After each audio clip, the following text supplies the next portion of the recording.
Time हम connect हुए थे तकरीबन 10 बजे। तो इस दफ़ा जो है वो 1 घंटा, इसलिए कि यहाँ विंटर हो गया है तो इस वजह से थोड़ा सा 10 o'clock काफ़ी लेट हो जाता है। थैंक यू जशन। जी हाँ, मुझे याद है, इंडिया से आप हैं। इंडिया में कहाँ से हैं आप?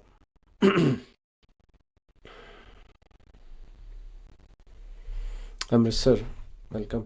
अच्छा, जैसे मैंने चैट में भी कहा था ग्रुप में कि हाफ एन आवर मैं चैट से लूँगा क्वेश्चंस और लास्ट हाफ एन आवर मैं ऑनलाइन लूँगा, तो उसका मैं लिंक अलग से शेयर करूँगा, इसी चैट में शेयर कर दूँगा। तो फिर वन बाय वन जो है वो मैं आप लोगों को ऑनलाइन ले सकता हूँ लाइव, यानी कि आप अपना ऑडियो भी जो है वो यूज़ कर सकते हैं, ऑडियो या वीडियो। अगर कोई क्वेश्चन हो तो आप मुझसे करें। तो टाइम तो हमारा चल रहा है।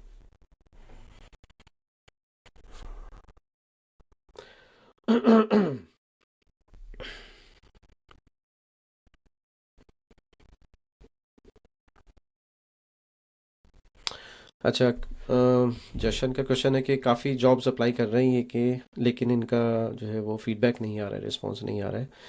और thank you Naseem from Karachi. और जशन जो है वो सॉफ्टवेयर इंजीनियर है। देखें, जॉब की जो मैं हमेशा ये कहता हूँ कि it varies case to case. अगर रिस्पॉन्स नहीं आ रहा है तो इसका मतलब ये नहीं है कि यानी कि आप बिल्कुल डिसअपॉइंट हो जाएं, होपलेस हो जाएं।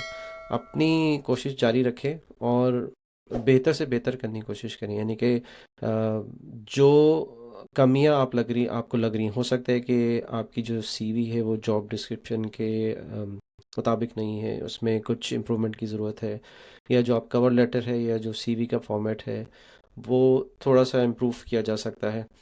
मैंने इस पे वीडियो भी बनाई हुई है और जो न्यूजीलैंड का फॉर्मेट है वो भी शेयर किया हुआ है। तो बट अगेन कोई हार्ड एंड फास्ट रूल नहीं है। लिंक्डइन के ऊपर आप नेटवर्किंग कर सकते हैं, सीक के ऊपर जो है वो जॉब्स आती हैं उनको कर सकते हैं। अच्छा, इसमें एक मैं टिप देना चाहूँगा जितने भी जॉब्स वाले हैं। अब वही बात है कि हर बंदा अपने हिसाब से उसको अप्लाई करता है, but specially white collar jobs की बात करें, यानी कि सॉफ्टवेयर इंजीनियर्स हैं या इंजीनियर्स हैं आईटी के हैं, कि जहाँ पे अक्सर जॉब में ये लिखा होता है ना, you should be eligible to work in New Zealand. तो ये अक्सर सॉफ्टवेयर यूज़ करते हैं, ठीक है। सॉफ्टवेयर के अंदर अगर आप वो कहेंगे ना नो, तो वो सॉफ्टवेयर वहीं से आपको रिजेक्ट कर देगा। तो उसके अंदर आप यस कर सकते हैं once you get the job offer. तो उसमें क्या होगा कि एटलीस्ट जो सॉफ्टवेयर है ना वो आपको रिजेक्ट नहीं करेगा, वो पिक कर लेगा। तो आप एक स्टेप पे शॉर्टलिस्ट हो जाएंगे। अब इसके अंदर क्या ट्रिक है, वो ट्रिक ये है कि बहुत सारे जो एम्प्लॉयज़ हैं न्यूजीलैंड के अंदर वो इतने ज़्यादा अवेयरनेस उनमें नहीं है इमिग्रेशन रूल्स की। तो वो उस झंझट में पढ़ना नहीं चाहते हैं, तो इस वजह से वो कहते हैं यार पता नहीं इनके पास एलिजिबिलिटी नहीं है तो वीज़े का क्या होगा। तो आप उनको थोड़ा सा जो है वो एजुकेट करने की ज़रूरत होती है। आप कवर लेटर में अब ये लाइन ऐड कर सकते हैं कि once I get the job offer I can apply work visa. और मोस्टली बड़े जितने भी एम्प्लॉयर्स हैं वो एक क्रेडिट एम्प्लॉयर वर्क वीज़ा होते हैं, एक क्रेडिट एम्प्लॉयर्स होते हैं। तो 15 से 20 दिन के अंदर जो है वो आपका वीज़ा हो जाएगा। तो सीवी के अंदर आप लिख सकते हैं एलिजिबिलिटी टू वर्क, या जो फॉर्म होता है once you get the job offer. तो ये ट्राई करके देखें। ये मैं प्रूवन जो है वो बता रहा हूँ, एक बंदे ने ऐसा ऑलरेडी किया हुआ है, वो is one of my colleague from south Africa. तो वो भी एलिजिबल टू वर्क नहीं था, बट उसने ये किया और उसमें ये हो गया, एटलीस्ट वो शॉर्टलिस्ट हो गया। शॉर्टलिस्ट होने के बाद उसका इंटरव्यू हो गया, इंटरव्यू में वो कैपेबल था। तो उन्होंने कहा ठीक है, technically if you are fine then no worries we can give you an offer. So जैसी ऑफर है इसने वीज़ा अप्लाई कर दिया। तो जो जो लोग सुन रहे हैं उसको ट्राई करिएगा और मुझे पे फीडबैक ज़रूर दिएगा, चाहे आप ग्रुप पे दे दें या आप मैसेज करके दे दें या मेरी किसी वीडियो पे दे दें। Sure, Naseem sir, I have five publications and 1.5 years visiting lecture experience. I hold MPhil education. My question is, how do I initiate my process of PhD in New Zealand, particularly in Waikato University? आज बहुत अच्छा सवाल है आपका। देखें, PhD का अगर आप क्वालिफाई करते हैं, पीएचडी की जो रिक्वायरमेंट्स उसको मीट करते हैं, जो कि लग रहा है इसमें आपने जीपीए का नहीं लिखा हुआ, तो इसमें पब्लिकेशंस आपकी हुई हुई है, आपका एक्सपीरियंस भी है, एमफिल भी आपका है, आइल्स भी आप कर लेंगे। ऐसा कुछ यूनिवर्सिटीज़ आइल्स नहीं भी मांगती हैं। आई थिंक वाईकाटो यूनिवर्सिटी आइल्स नहीं मांगती हैं, एनजेड का भी असेसमेंट नहीं मांगती हैं। तो उसमें जो है वो आप जो पहला स्टेप है वो सुपरवाइज़र को अप्रोच करना है। तो उससे पहले रिसर्च प्रपोज़ल जो है वो आपने बनाना होगा। रिसर्च प्रपोज़ल कैसे बनाना है, उसकी क्या मेथोडोलॉजी है, इस पे हमारी बहुत डिटेल पॉडकास्ट अभी रिसेंटली ब्रदर मेराज के साथ हुई है, और उसमें यही सारे सवाल हमने पूछे थे। तो मैं आपको रेकमेंड करूँगा कि आप वो पॉडकास्ट सुने, और उसके अंदर आपको काफ़ी डिटेल पता चल जाएगी कि रिसर्च प्रपोज़ल कैसे बनाना है। उसके बाद आप अप्रोच करेंगे सुपरवाइज़र को। तो रिसर्च प्रपोज़ल आपका फर्स्ट स्टेप है। तो जितना अच्छा रिसर्च प्रपोज़ल होगा, और जितना उसी उतनी आसानी से आप कन्विंस कर सकते हैं सुपरवाइज़र को। Once you get the supervisor approval, फिर आपका वहाँ से जो है वो जर्नी स्टार्ट हो जाएगा। वो जर्नी फिर इतना मुश्किल नहीं रहेगा। स्पेशली वाईकाटो यूनिवर्सिटी के अंदर हमारे 3-4 ग्रुप मेंबर्स हैं जिनका जो है वो एडमिशन हुआ है पीएचडी के अंदर, और अभी वीज़ा अप्रूवल के प्रोसेस में। 2 का तो काफ़ी क्लोज है ऑलमोस्ट। नाम मैं अभी प्राइवेसी से शेयर नहीं कर सकता, लेकिन जैसे ही उनका वीज़ा होगा तो definitely we will share that information, बल्कि वो शायद खुद ही ये इन्फॉर्मेशन शेयर करें। तो आपके लिए नसीम वही, मैं इसको थोड़ा सा समराइज कर दूं कि आप रिसर्च वो पहले पॉडकास्ट देखें, और रिसर्च प्रपोजल पे काम करें, और सुपरवाइजर्स को अप्रोच करें जो भी आपकी फील्ड के हैं। वेबसाइट पे जाएं, वहाँ पे सुपरवाइजर्स की अब 10 से 12 15 जितने भी आप कर सकते हैं उनको अप्रोच करें, कोई ना कोई आपको कांटेक्ट करेगा। वाईकाटो यूनी के अंदर जो है वो इसका रेशो अच्छा है। जैसे मैंने कहा कि हमारे 3 से 4 जो है वो ग्रुप मेंबर्स हैं, उनका एडमिशन वहाँ पे हुआ है। बट अगेन डिपेंड करता है कि आपका रिसर्च प्रपोजल कितना अच्छा है और आप कैसे अप्रोच करते हैं। सारा, वालेकुम सलाम। आई होप कि आपको थोड़ा सा इन्फॉर्मेशन मिली होगी जो आप एक्सपेक्ट कर रहे हैं। अच्छा, स्कॉलरशिप की जो बात है, जो स्कॉलरशिप सेपरेटली आप अप्लाई नहीं करते हैं। जब आप एडमिशन अप्लाई करते हैं तो उसी के अंदर ही आप स्कॉलरशिप को टिक करते हैं, और फिर वो आपकी एप्लीकेशन को रिव्यू करते हैं। अगर वो मीट करती है उनके क्राइटेरिया पे तो स्कॉलरशिप वो ऑफ़र करेंगे, लेकिन आपको पहले स्कॉलरशिप नहीं मिलेगा। पहले आप सेल्फ फाइनेंस के ही प्रोसेस से जाएंगे। अच्छा, सारा पूछें, do you suggest that if a wife comes on a tourist visa and can search job. अच्छा, डिपेंड करता है कि आपका क्या बैकग्राउंड प्रोफाइल क्या है। टूरिस्ट वीज़े पे आने में कुछ रिस्क हैं, अगर वो आप रिस्क ले सकते हैं तो बिल्कुल।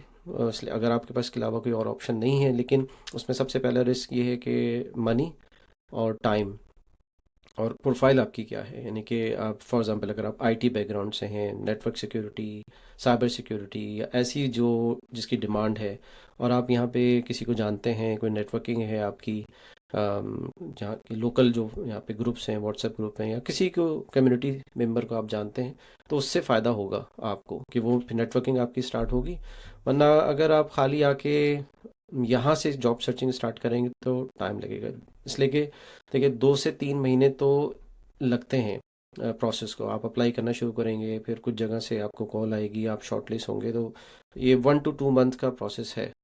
तो बस इसको ध्यान में रख के आए कि पहले से ही आपकी मार्केट रिसर्च होनी चाहिए, और नेटवर्किंग आपकी यहाँ होनी चाहिए, किसी को आप जानते हो जो कि आपको यहाँ के गाइड कर रहा हो, यहाँ की जॉब मार्केट के बारे में, एक्सपेंसेस के बारे में, आप कितना फंड लेके आ सकते हैं, कितना यहाँ पे सरवाइव कर सकते हैं, ये सारी चीज़ें। और डॉक्यूमेंटेशन वगैरह सारी फिर आप साथ में लेके आएंगे कि जाहिर सी बात, जब आप जॉब अप्लाई करेंगे तो वो सारी आपके जो, जैसे कि आइल्स आपने दिया हुआ हो, या जो भी क्वालिफिकेशन असेसमेंट वगैरह ये सारी हुई हुई हो, फंड्स वगैरह। आई होप के आंसर आपको मिल गया होगा। Asifa applied for early childhood learning in Waikato NZTC and AUT, but unfortunately couldn't get desired score. That is 6 overall. Is there any option to pursue admission? I think आप आइल्स की बात करी मेरे ख्याल से, तो इसको दोबारा आप ट्राई कर लें आइल्स को, थोड़ी सी तैयारी करके। अब तो यूट्यूब का ज़माना है और बहुत सारे जो है वो ऑनलाइन वीडियोस भी मौजूद हैं, तो मैं रेकमेंड करूँगा इसको इम्प्रूव कर लें। बिकॉज टीचिंग प्रोफेशन के अंदर जो है वो आपकी जाहिर सी बात है कि आपकी लैंग्वेज जो है वो अच्छी होनी चाहिए। तो आइल्स के बगैर तो नहीं होगा, वो इम्प्रूव आप करें, दोबारा से ट्राई कर लें, don't worry. Thank you Naseem, no worries. Sarah, like I am a school teacher, meanwhile I apply for my teaching registration and so on। नहीं, बहुत अच्छी बात है। आई होप कि आपने मेरी वो वीडियो देखी होगी टीचिंग रजिस्ट्रेशन की। तो टीचिंग रजिस्ट्रेशन करने से ये होगा कि आप एलिजिबल हो जाएंगे to apply job.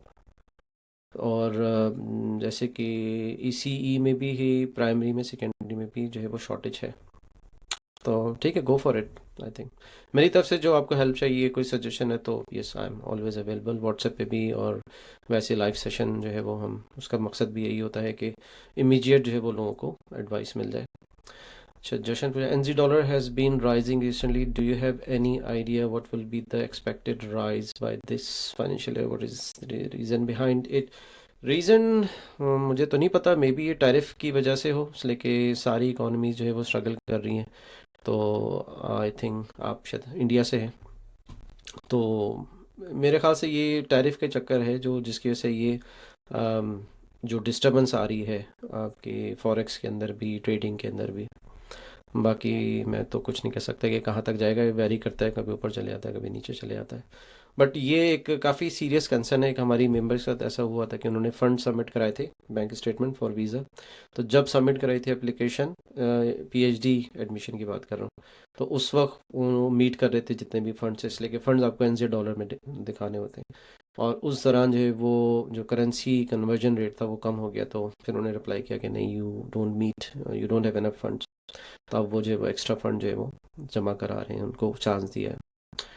And for teacher job we should give PT academic और द अदर वन। मैं इसके बारे में श्योर नहीं हूँ, आप मेरे ख्याल से चेक कर लें वेबसाइट पे। मैंने ढूंढा था, मुझे एग्जैक्टली exactly नहीं मिला कि I think both he acceptable होते हैं, पीटी और आइल्स। ये आप चेक कर लें, मुझे इसके बारे में नहीं पता। Is it possible in Hamilton to get job related to field during PhD? Due related field का से क्या मुराद है आपकी? यानी कि फील्ड कोई भी हो सकती है। अगेन जैसे कि अभी जॉब मार्केट इतनी अच्छी नहीं है न्यूजीलैंड की, ओवरऑल की पूरी दुनिया की ऐसी ही सूरत हाल है। लेकिन इसका मतलब ये भी नहीं कि जॉब नहीं हो रही है। यानी कि मैं ये कहता हूँ कि अगर पहले अगर आपकी जॉब 1 मंथ में हो रही थी, तो अब वो 2-3 मंथ उसको लग रहे हैं। तो ये मेंटली प्रिपेयर होके आप आएँ और इसको जहन में रखें। और अगेन ये डिपेंड करता है कि आप कितनी एफर्ट कर रहे हैं, कौन सी जॉब अप्लाई कर रहे हैं। अब कुछ जॉब ऐसी होती हैं कि आप चाह रहे हैं कि भाई आप एक कंफर्ट जोन में रहें, ठीक है ना, तो जाहिर सी बात है इसमें कंपटीशन भी ज़्यादा होता है। लेकिन jobs like in security companies, जो कि शिफ्टों की जॉब होती है, उसमें आसानी से जॉब मिल जाती है अगर आप वो कर सकते हैं, अफोर्ड कर सकते हैं। तो यस, उसमें भी कर सकते हैं। इसके अलावा वेयर हाउस वगैरह के अंदर, अब रिलेटेड फील्ड मुझे समझ नहीं आ रहा कि आप कौन सी फील्ड की बात करें। बट पार्ट टाइम जॉब जो है, उस पे जो वेबसाइट है sgs.co.nz, आप वहाँ पे जाके देख सकते हैं। स्टूडेंट्स के लिए है वो, स्टूडेंट वहाँ पे जाके अप्लाई करते हैं। Asif, thank you so much, actually applied for July initial, suggest please. अच्छा, जुलाई इनटेक के लिए अप्लाई किया हुआ है आपने, आसिफ? का मैं भूल गया पीछे आपने किसके लिए लिखा हुआ है। Okay, apply for early child learning in can get desire score. हाँ, तो मैं आपसे कहूँगा कि आप उसको दोबारा दें। स्टिल आपके पास टाइम है, अभी मई है, तो जून जुलाई 2 मंथ्स हैं आपके पास।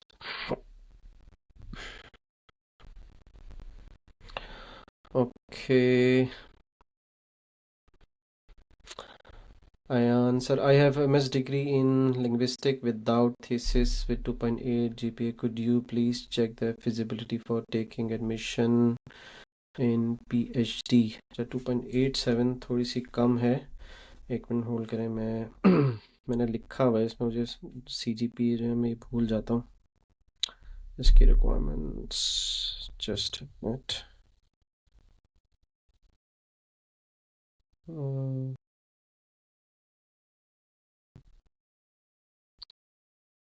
6,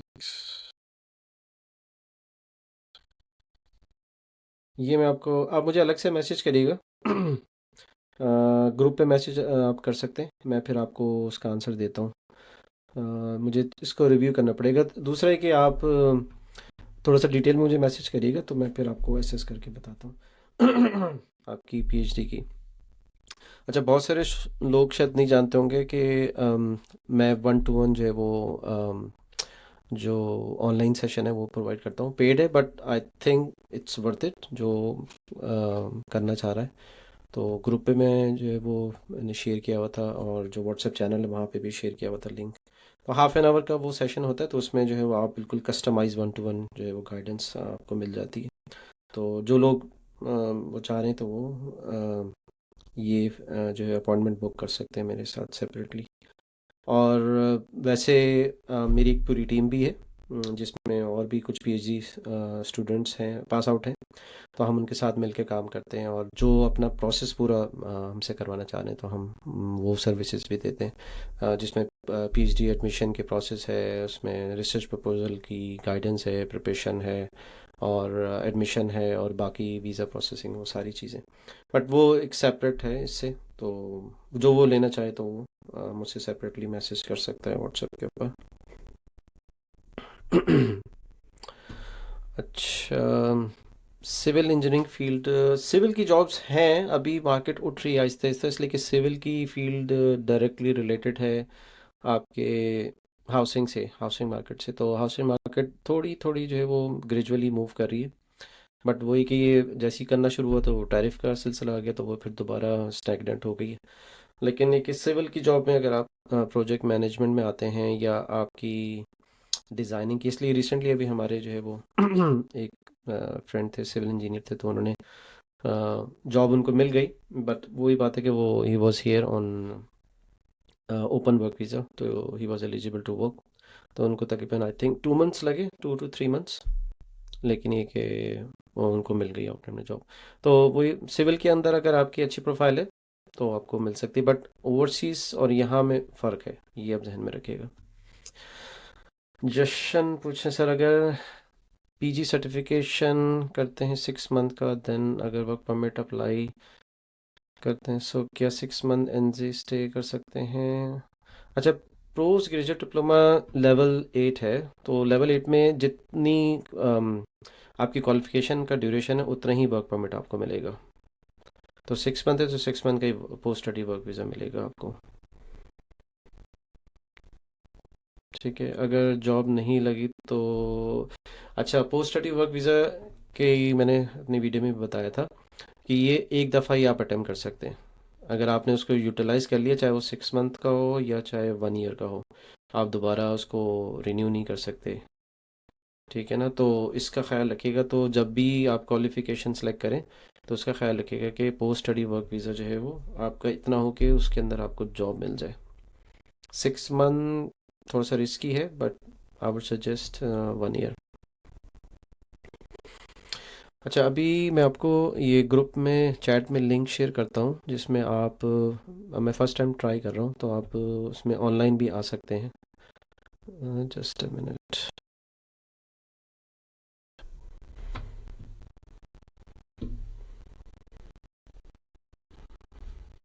ट्राई करें अगर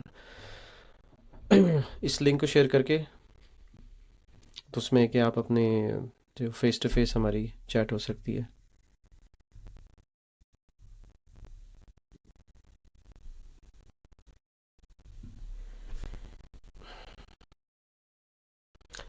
IELTS mandatory, if yes the how many bands are required? Naseem, अच्छा मुझे पीछे जाना पड़ेगा। कौन सी आपकी फील्ड क्या थी? नसीम, अच्छा पीएचडी की बात करें। नहीं, पीएचडी में तो आइल्स की ज़रूरत नहीं है, आप अपना वो सर्टिफिकेट दिखा दें इंग्लिश मोड्स ऑफ एजुकेशन का। तो I don't think so. But अगर अगर कर सक अगर उस पर्टिकुलर रिक्वायरमेंट है, यूनिवर्सिटी बाइकआउट में तो नहीं थी। अगर आप जिस यूनिवर्सिटी में अप्लाई कर रहे हैं, तो अगर वहाँ पे है तो फिर आप जो है वो आइल्स आई थिंक मिनिमम 6 ओवरऑल तो है। इसलिए वो एक्सपेक्ट करेंगे कि आप पीएचडी करने आ रहे हैं तो आपकी इतनी इंग्लिश तो हो। ये मैंने लिंक शेयर किया है चैट के अंदर, तो इसको ट्राई करके देखें अगर आप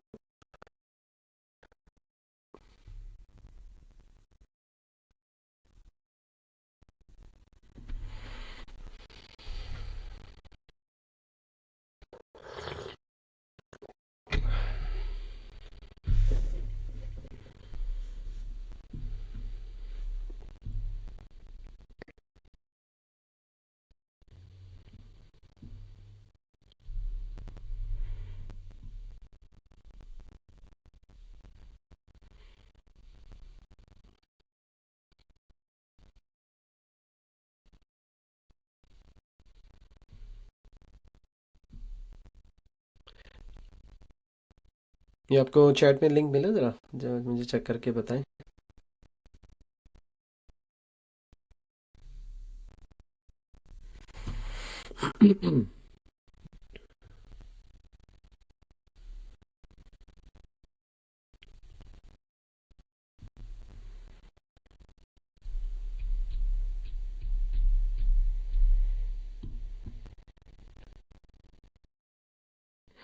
अगर इसके अलावा और आपका कोई क्वेश्चन है न्यूजीलैंड के बारे के अंदर, न्यूजीलैंड की कल्चर, न्यूजीलैंड का वेदर, यहाँ के लिविंग एक्सपेंसेस, बजट्स वगैरह के हिसाब से, तो वो भी मैं आपको बता सकता हूँ। पिछली पॉडकास्ट में इससे काफ़ी क्वेश्चन आए थे।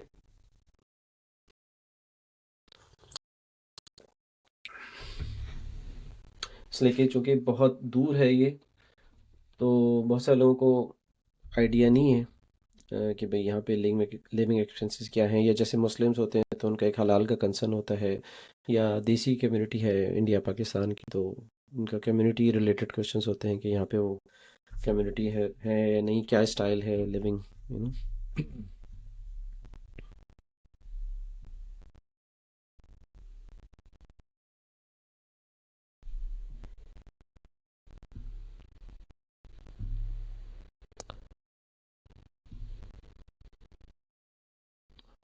During study, if someone get green list job, is it possible to change visa and stop doing, I mean student visa to work? अच्छा, ये बहुत अच्छा क्वेश्चन है। इससे पहले भी किसी ने पूछा था प्रीवियस उसके अंदर लाइव सेशन में। अच्छा, अगर ड्यूरिंग पीएचडी आपका आपको ग्रीन लिस्ट में कोई जॉब मिल जाती है, तो जॉब तो आपको मिल जाएगी, बट आपको इमिग्रेशन को इन्फॉर्म करना पड़ेगा।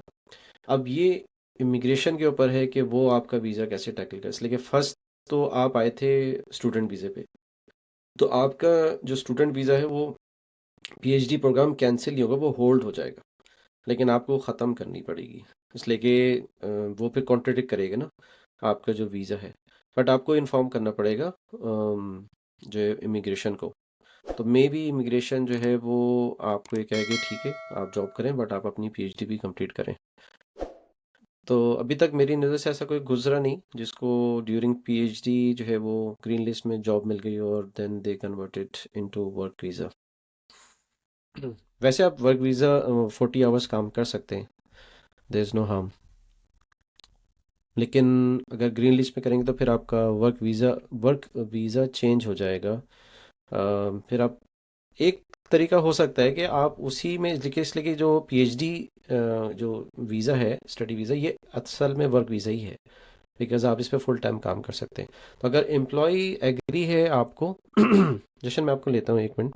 अगर एम्प्लॉय एग्री है आपको जॉब देने के लिए in your current visa condition, तो आई थिंक इसमें कोई प्रॉब्लम नहीं होगी, बट आपको इमिग्रेशन को इन्फॉर्म करना पड़ेगा। अच्छा, मैं अभी बीच बीच में कोशिश करूँगा टेक्स्ट में से मैं क्वेश्चन लूँ, इसलिए कि अभी मैंने ये ऑनलाइन स्टार्ट किया है, तो लेट्स सी के इसमें आप क्वेश्चंस कर सकते हैं। हेलो जशन, कैसे हैं आप? ठीक हो सर, आप कैसे हैं? अल्हम्दुलिल्लाह, बढ़िया बढ़िया। Thank you for coming and thank you for watching my videos. क्या यस सर। क्वेश्चन है आपका? सर मेरे दो तीन क्वेश्चंस हैं। सर एक्चुअली मैं एज अ सॉफ्टवेयर इंजीनियर काम कर हम्म रहा हूँ इंडिया में। सो जैसे मैंने अभी आपसे क्वेश्चन पूछा था, मैंने हम्म काफ़ी अप्लाई किया एग्रीगेटेड एम्प्लॉय वीज़ा के लिए, काफ़ी जॉब्स को अप्लाई किया, बट मेरे को कोई रिस्पॉन्स नहीं आया। मेरा सर बेसिकली अब्रॉड हम्म मूव होने का रीज़न है कि मैं जो है फाइनेंशियली गुड होना चाहता हूँ। सो एज अ न्यूजीलैंड की पॉलिसीज सभी ऐसी हैं कि वहाँ पे थोड़ा पीआर का प्रोस्पेक्टिव थोड़ा इजी है as compared to other countries. As अगर हम मास्टर्स करते हैं तो 3 ईयर मिल जाता है एंड आईटी के लिए ग्रीन लिस्ट में आती है। सो मेरा ये क्वेश्चन था कि अगर मेरे को ये जॉब्स का स्कोप नहीं मिलता और अगर मैं स्टडी के लिए आता आपकी हूँ, आवाज़ उसके लिए थोड़ी मेरे को कट रही है। जी सर, सॉरी। हम्म उसके लिए सर मेरे को ना कुछ लोन लेना पड़ेगा अराउंड 60,000 न्यूजीलैंड डॉलर। सो मेरे को ये पूछना है हम्म सर, मैं वो लोन कितने टाइम में रीपे कर पाऊंगा सो डैट मैं डिसीजन बना पाऊँ। देखिए, इसमें अच्छा क्वेश्चन है आपका। इसमें दो अप्रोच हो सकती हैं। अगर आपका फंड कम है तो आप पोस्ट ग्रेजुएट डिप्लोमा पे आ जाएं, 1 ईयर का होता है, ठीक है ना। उसमें आपके फंड आपके कम लगेंगे और वन वन ईयर का आपको वर्क वीज़ा मिल जाएगा। अगर आप मास्टर अफोर्ड कर सकते हैं, मास्टर एक्सपेंसिव है, मास्टर जो है वो 40-45 के है। प्राइवेट में 30 के भी मिल जाता है, बट प्राइवेट में क्या है कि उनकी अच्छी रेपुटेशन नहीं होती, वीज़ा जो अप्रूवल रेशियो है वो कम है प्राइवेट कॉलेजेस का। तो मैं रिकमेंड ये करूँगा, अगर आप यूनिवर्सिटी से करें तो अच्छा है, आपका वीज़ा अप्रूवल का चांसेस ज़्यादा होंगे। तो उसमें आपको 3 इयर्स का वर्क वीज़ा मिलेगा, पोस्ट स्टडी वर्क वीज़ा। तो वो आपके लिए ज़्यादा सेफ है। तो एटलीस्ट 3 इयर्स में तो मिल ही जाएगी कोई ना कोई जॉब ना। तो वही बात है कि अगर आप फंड एक दफ़ा कर लें, इतना मैनेज कर सकते हैं, तो आप मास्टर्स पे आएँ। मास्टर का एक और वीडियो बनाई थी, रोटोरुआ में मास्टर है, वो काफ़ी चीप है। तो मतलब इस उसमें एक दो बंदे मैंने देखे, उनका एडमिशन हुआ है। तो मास्टर मास्टर इन थीसिस है वो, आई थिंक 1 ईयर का है। और उसकी फ़ी है 27 के न्यूजीलैंड डॉलर। मास्टर इन मतलब कौन मैनेजमेंट, सी यूनिवर्सिटी में आई से? थिंक मैनेजमेंट साइंसेस वो इंस्टीट्यूट है। एक वीडियो आप सर्च करिएगा, मैंने बनाई हुई है, रोटो होको समथिंग, ओटोहोमा ऐसे कुछ करके, मुश्किल सा है वो, माओरी नेम ओके। है। रोटोरुआ के अंदर मैं ग्रुप पे डाल दूंगा ढूंढ के, वो उससे पहले भी किसी ने पूछा था। ठीक है, तो और सर कोई इसका क्वेश्चन सर इसके ये अलावा? मेरे ख्याल से हम किसी और मतलब को भी ले लें ऑनलाइन। कितने टाइम में सर ये हो पाएगा? मतलब अराउंड 3 to 4 years तो लग ही जाएंगे सर, 50 to 60 के न्यूजीलैंड डॉलर रीपे करने में बैंक में, राइट? अब वो डिपेंड करता है आपको जॉब वगैरह कैसे मिलती है। आई एम 3 इयर्स का कंसीडरिंग तो आप टू, लगाएं। if I got the job in IT sector only. हाँ, अगर आईटी में सिंगल आप हैं तो आप सेविंग काफ़ी कर सकते हैं। तो आईटी में एवरेज जो जॉब है वो आपको मिल जाएगी इजीली 100 के न्यूजीलैंड डॉलर। अगर आपका एक्सपीरियंस ज़्यादा है वो, बट टाइम के साथ साथ फिर आपकी जॉब की सैलरी भी बढ़ जाती है। आपने 1 साल काम किया, एक्सपीरियंस हुआ, फिर you know switch job to another company, तो आप सडनली फिर जंप करते हैं 100 से 110 के, 120 के। तो मे बी 2 इयर्स के अंदर भी आप पे बैक कर सकें, या अगेन डिपेंड कि आप कितना सेव करते हैं उसमें। ठीक है जी, चलिए, थैंक यू, थैंक यू।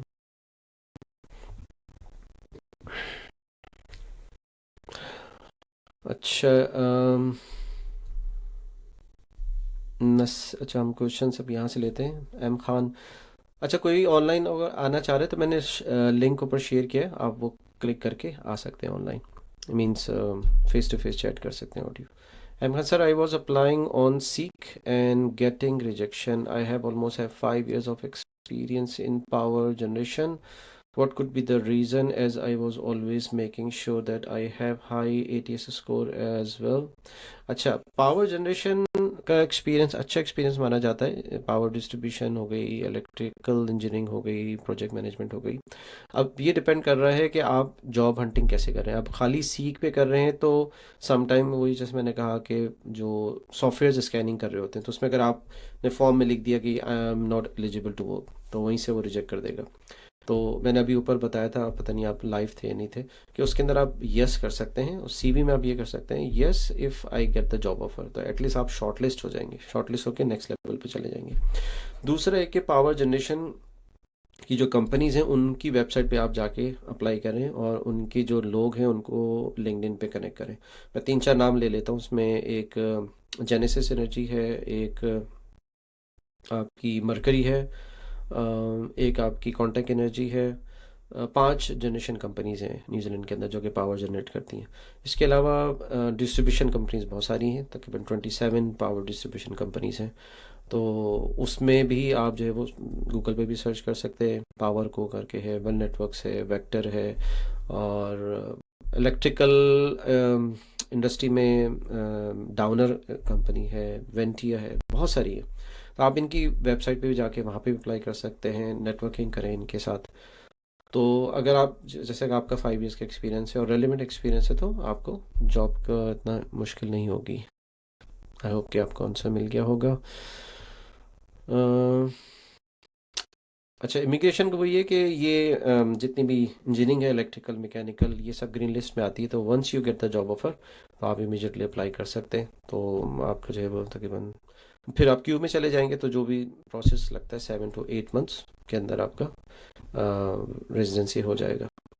अच्छा, Neelam, is someone eligible to apply for PhD after BS honours 16 years, so no publication but continuous work experience? अच्छा, ये भी अच्छा क्वेश्चन है। तो उस केस के अंदर जो है वो आपके चांसेस हो सकते हैं, मैं नो नहीं कहूँगा, बट उसमें आपको कन्विंस करना पड़ेगा सुपरवाइज़र को। ठीक है ना? तो आपका अगर एक्सपीरियंस बहुत अच्छा है, रेलेवेंट है और उससे और आप ये एज ए रिसर्च प्रपोजल आपका स्ट्रॉन्ग है, आप कन्विंस कर सकते हैं सुपरवाइज़र को, तो they can accept even without publication मेरे ख्याल से। यस, ठीक है ना? अगर प्रोजेक्ट बेस जब बीएस ऑनर्स किया हुआ है तो उसमें अगर कोई आप प्रोजेक्ट दिखा सकते हैं, अगर वो भी नहीं किया तो आप कन्विंस करना चाहें सुपरवाइज़र को, तो अगर कन्विंस कर लेते हैं और आपका रिसर्च प्रपोजल बहुत स्ट्रांग है तो I think they they can accept. बाकी इसके लिए आप अगर कस्टमाइज गाइडेंस लेना चाह रहे हैं तो मैं कनेक्ट कर सकता हूँ हमारे महराज भाई के साथ, तो वो आपको जो है वो एक्सपर्ट ओपिनियन जो है वो इसके अंदर दे सकते हैं। तो आप मुझे सेपरेट व्हाट्सएप पे कांटेक्ट कर सकती हैं, तो फिर हम ये जो है वो एक 1-to-1 सेशन कर सकते हैं आपके साथ।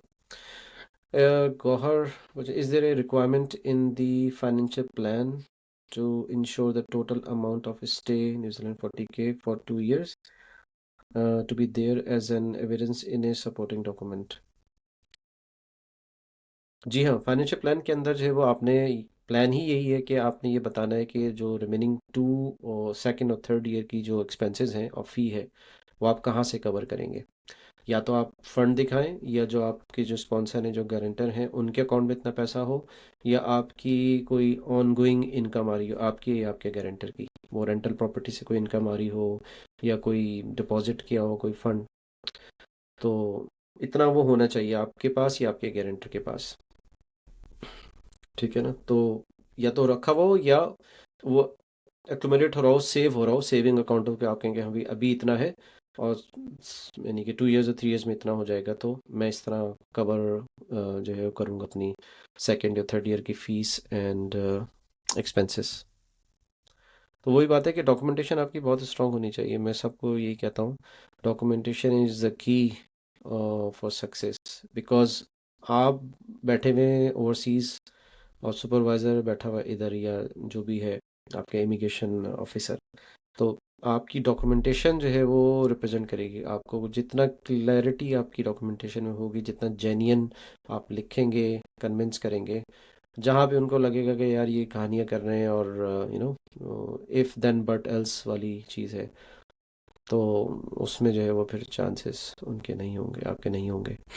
तो जो भी हो एविडेंस के साथ हो और बिल्कुल रोबस्ट आपका जो है वो जेन्युइन प्लान हो कि आप कैसे कवर करेंगे सारी कॉस्ट वगैरह। कोशिश करें कि डॉक्यूमेंटेशन आपकी प्रोफेशनल होनी चाहिए। हम लोग जो देसी ज़रा लोग हैं इंडिया पाकिस्तान की साइड से, हम इमोशन हो जाते हैं, तो इमोशंस काम नहीं आते, इमोशनल नहीं होना है आपने, आप प्रोफेशनल आपने होना है। तो वो इसको देख रहे होते हैं कि how comprehensive your plan is.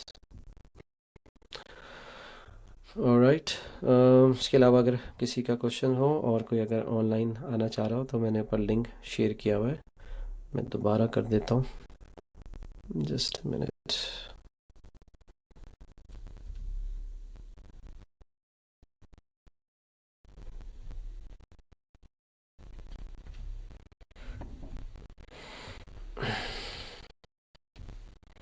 तो इस लिंक को क्लिक क्लिक करके आप जो है वो 1-to-1 आ सकते हैं फेस वीडियो पे।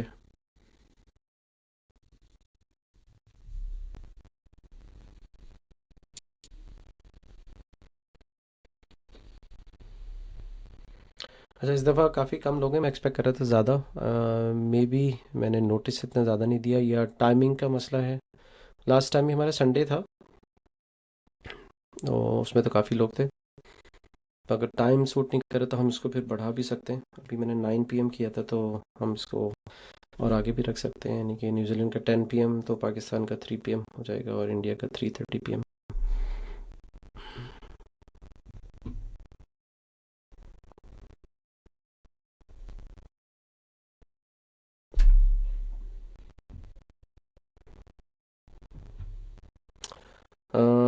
What is the best way to find good accommodation in Auckland if you know no one there?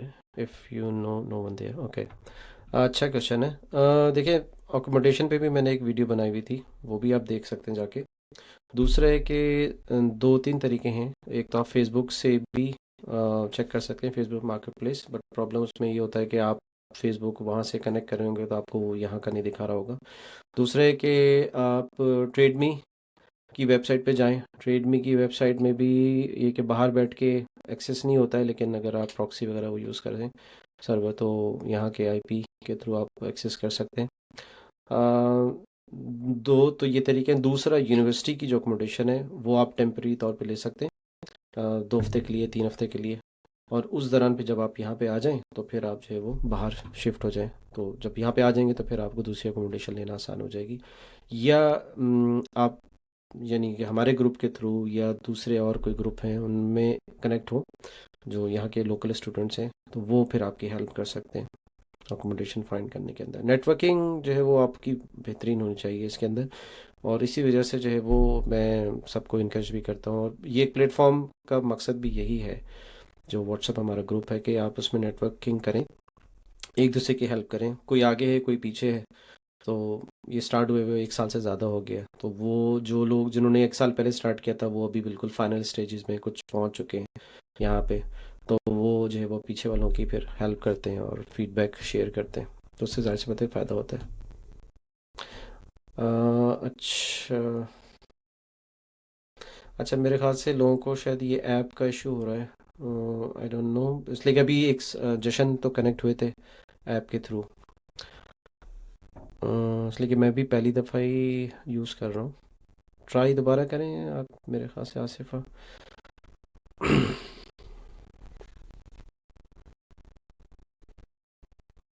इसलिए कि मैं डायरेक्ट अभी यूट्यूब से लाइव नहीं हूँ, मैं सॉफ्टवेयर के थ्रू हूँ। तो आई heard Waikato offers a free 2 weeks accommodation to overseas student. Is it true? Do other university? अच्छा, मुझे इसके बारे में नहीं पता। फ्री अकोमोडेशन फ्री तो नहीं होगी, इसलिए कि अकोमोडेशन तो महंगी है। ये आपको कहाँ से पता चली इसकी, ज़रा से आप मुझे सोर्स बताएंगे।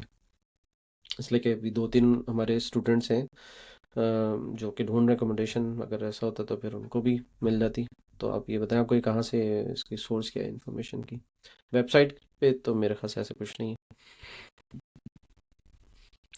Due to some reason we can't get student visa, then we will apply again or go for appeal, or in this time duration if our offer is expired then we will again get admission for the next term.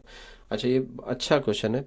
अच्छा, अगर किसी वजह से आपका visa reject हो जाता है, student visa, तो मोस्ट ऑफ द टाइम वो अपील कम नहीं टाइम देते। हाँ, अपील से पहले वो आपसे एक दो दफ़ा जो है वो चांस देते हैं कि आप ये कमी है, अब ये इन्फॉर्मेशन आप हमें प्रोवाइड कर लें।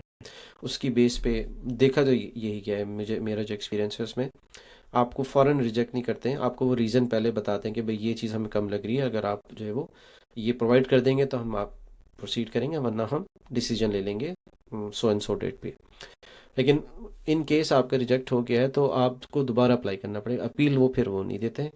और उसके अंदर आप जो यूनिवर्सिटी है उनको आप कह सकते हो एक्सटेंड कर सकते हैं आपका। आप उनको बता दें कि भाई मेरा ऐसा ऐसा जो है वीज़ा रिजेक्ट हो गया और अब मेरी सिचुएशन डिफरेंट हो गई है, now I am meeting the visa requirement, तो वो आपकी जो ऑफ़र है वो एक्सटेंड कर देंगे। आई थिंक ऑफ़र वैलिड रहती है मास्टर्स की तो अप टू 3 इयर्स रहती है आई थिंक। तो पीएचडी की भी इतनी रहती होगी मेरे ख्याल से। वो कोई इतना इशू नहीं है, आप सुपरवाइज़र से या जो भी एडमिशन बॉडी है आप उनसे बात कर सकते हैं। अच्छा, ऐप की किसी और को अगर प्रॉब्लम आ रही है तो मुझे बताइएगा, फीडबैक दिएगा कि जो मैंने लिंक दिया है ऑनलाइन कनेक्ट होने के लिए, अगर कोई नहीं उससे हो पा रहा है। I got to know same for university of Waikato accommodation from an international student. अच्छा,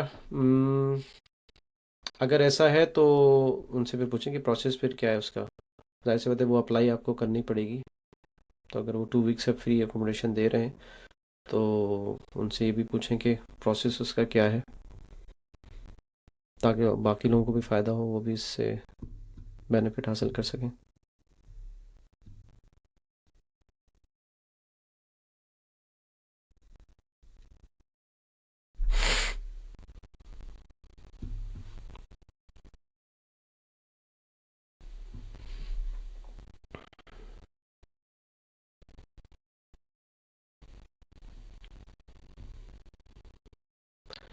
अच्छा। अच्छा, मुझे ऐसा लग रहा है ज़्यादातर लोग पीएचडी के ही फॉलो कर रहे हैं पाथवे। मास्टर्स कितने नहीं है।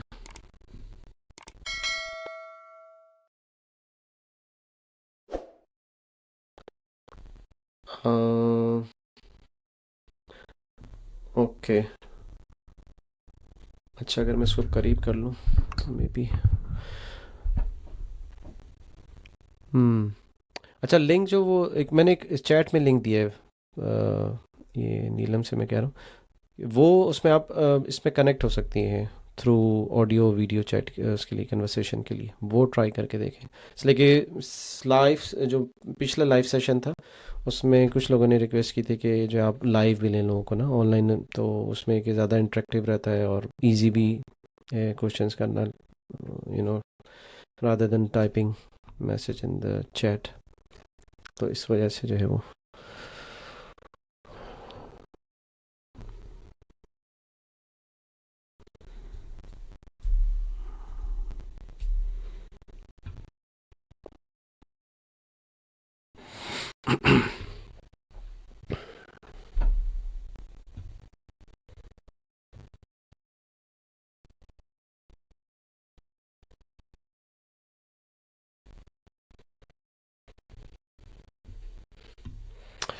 अच्छा, गौहर पूछें, please kind clarify if my father is my sponsor that I am mentioning in the financial plan, does it require an affidavit type of document where he mention his source of income?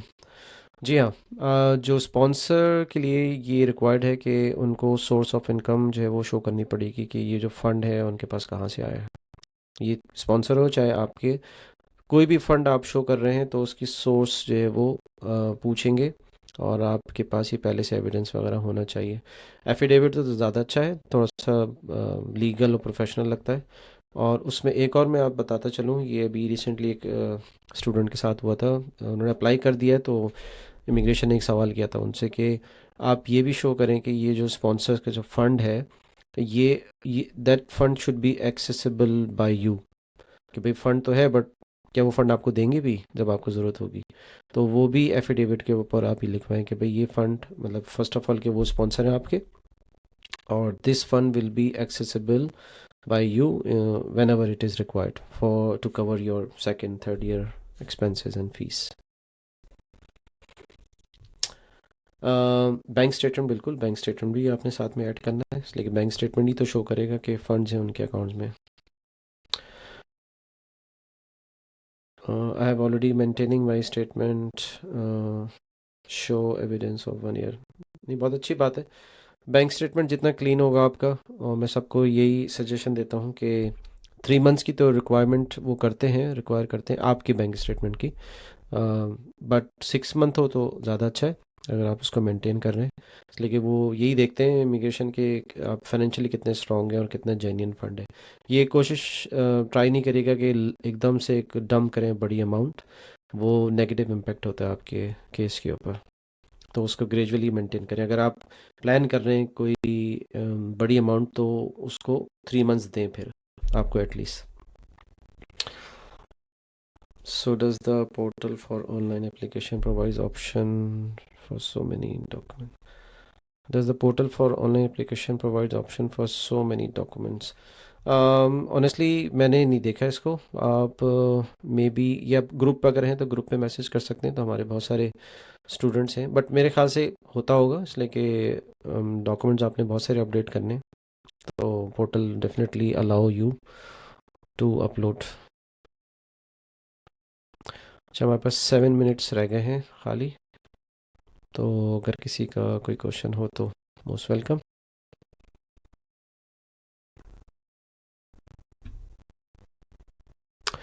अच्छा, इसके अलावा मैंने group पे message भी किया था, कोई मुझसे 1 to 1 जो है वो यानी कि जिस तरह के हम ये लाइव सेशन ऐसे कर रहे हैं, कोई करना चाह रहा है तो वो लाइव नहीं होगा, वो रिकॉर्डेड होगा। तो ये फ्री है, कोई मैं किसी चीज़ का चार्ज मैं नहीं करूँगा। तो मुझे काफ़ी सारे उसमें मिले थे, मैसेजेस मिले थे, तो वो भी मैं उसको थोड़ा सा स्क्रूटनाइज कर रहा हूँ, थोड़ा सा टाइम लगेगा। तो अगर आप लोग इंटरेस्टेड हैं तो वो मैंने फॉर्म एक्सप्रेशन ऑफ इंटरेस्ट का फॉर्म ग्रुप पे डाला हुआ है, तो मैं वो दोबारा वो डाल दूँगा लिंक। तो वो जो है वो हम उसको भी मैनेज कर सकते हैं, ऑर्गेनाइज कर सकते हैं, if you are interested to have a 1-to-1 session. वो काइंड ऑफ पॉडकास्ट होगी, ताकि आपके एक्सपीरियंसेस से जो है वो लोग सीखें, और आपके अगर क्वेश्चन तो उसके आंसर बाकी लोगों तक भी पहुँचे। और वो रिकॉर्डेड होगी, बट हम उसको लाइव बाद में पब्लिश भी करेंगे। तो उसमें वो कंसेंट का जो है वो उसमें शामिल है फॉर्म के अंदर, इफ़ यू गिव कंसेंट।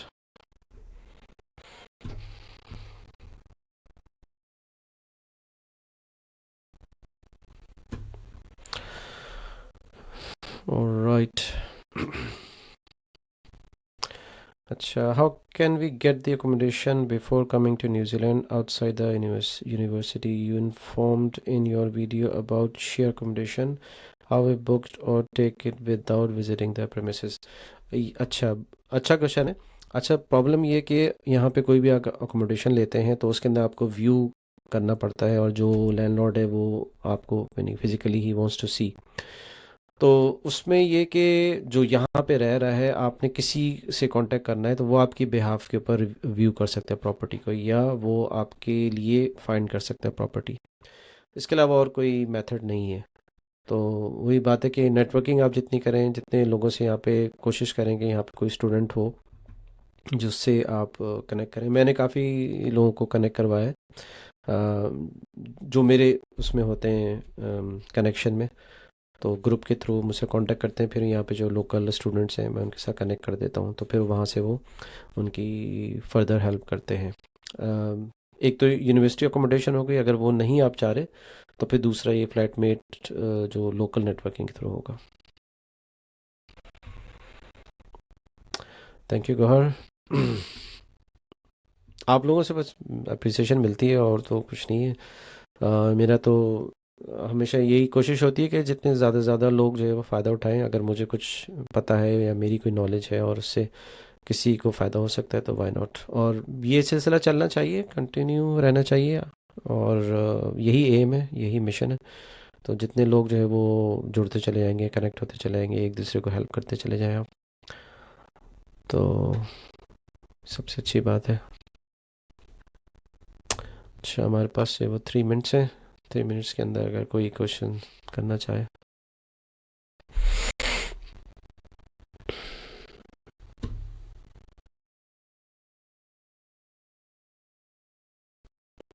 अच्छा गौहर, आप कहाँ से हैं? आपने बताया नहीं इसमें मैसेज में।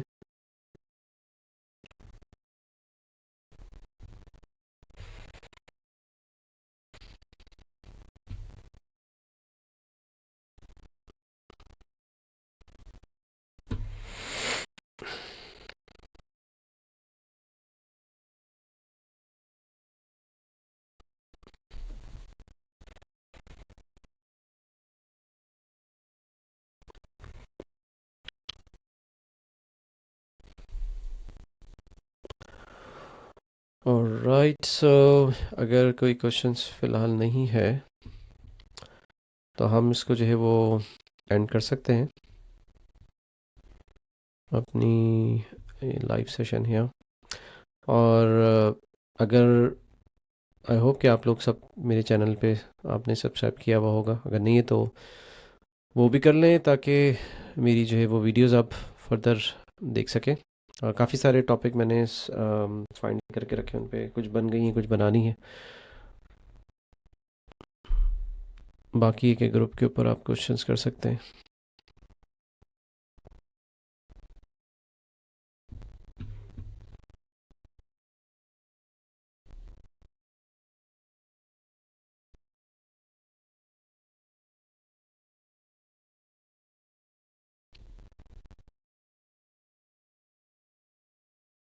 Okay, Lahore Pakistan, great. आजकल गर्मी काफ़ी हो रही है लाहौर में।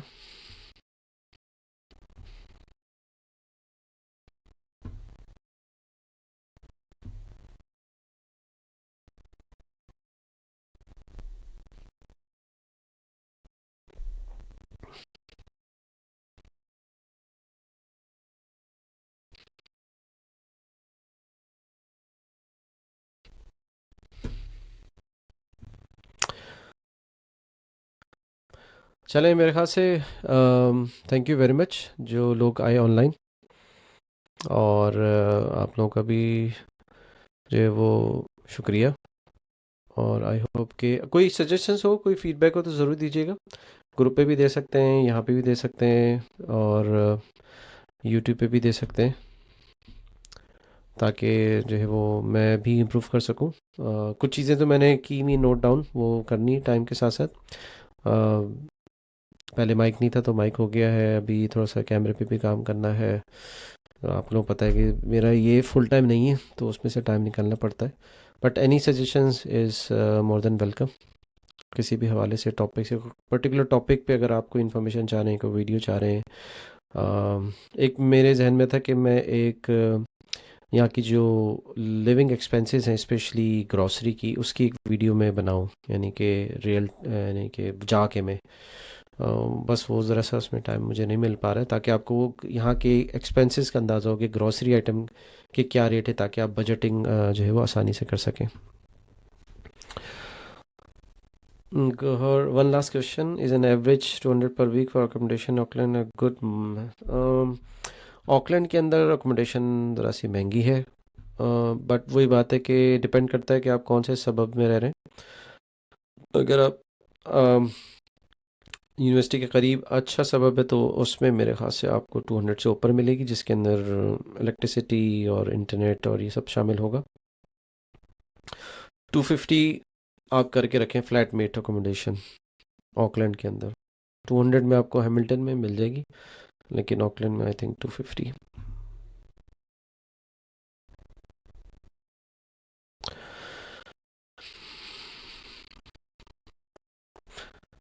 चलें, आई थिंक हम सेशन को क्लोज़ करते हैं, और फिर इंशाल्लाह जो है वो नेक्स्ट सेशन में आपसे मुलाकात करते हैं। अपना बहुत सारा ख्याल रखिएगा। Take care, bye bye.